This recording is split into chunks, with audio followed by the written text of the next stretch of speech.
আসসালামু আলাইকুম এভরিওয়ান। কি অবস্থা আপনাদের সবার? আশা করি সবাই ভালো আছেন।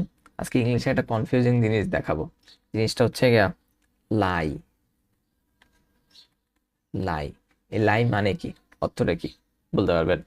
লাই অর্থটা হচ্ছে গিয়া মিথ্যা বলা বা মিথ্যা, তাই না? আচ্ছা, এইটা হচ্ছে গিয়ে আমাদের প্রেজেন্ট ফর্ম। লাইয়ের এটা প্রেজেন্ট ফর্ম। আমাকে কে বলতে পারবেন লাইয়ের পাস্ট ফর্মটা কি? লাইয়ের পাস্ট ফর্ম হচ্ছে গিয়া লাইড। ফাইন। তারপর past participle form. Past participle ফর্মও কিন্তু কি লাইট। আচ্ছা, এরপরে আসে হচ্ছে গা লাইডের পরে, সেটা হচ্ছে গা লাই। আরেকটা লাই আছে, সেই লাই মানে হচ্ছে গা শুয়ে থাকা। শুয়ে থাকা, এই লাই মানে হচ্ছে শুয়ে থাকা। এটা প্রেজেন্ট ফর্ম লাই। এটা পাস্ট ফর্ম কি? লে।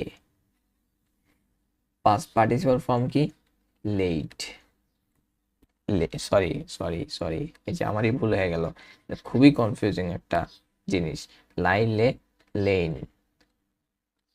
Past participle form. আরেকটা আছে লে। লে মানে হচ্ছে গা আম, রাখা, কোনো কিছু রাখা বুঝাইলে আর কি লে।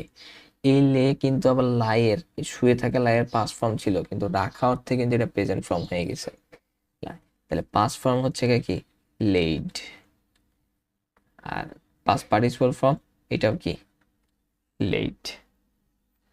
তাহলে খুবই কনফিউজিং তিনটা জিনিস।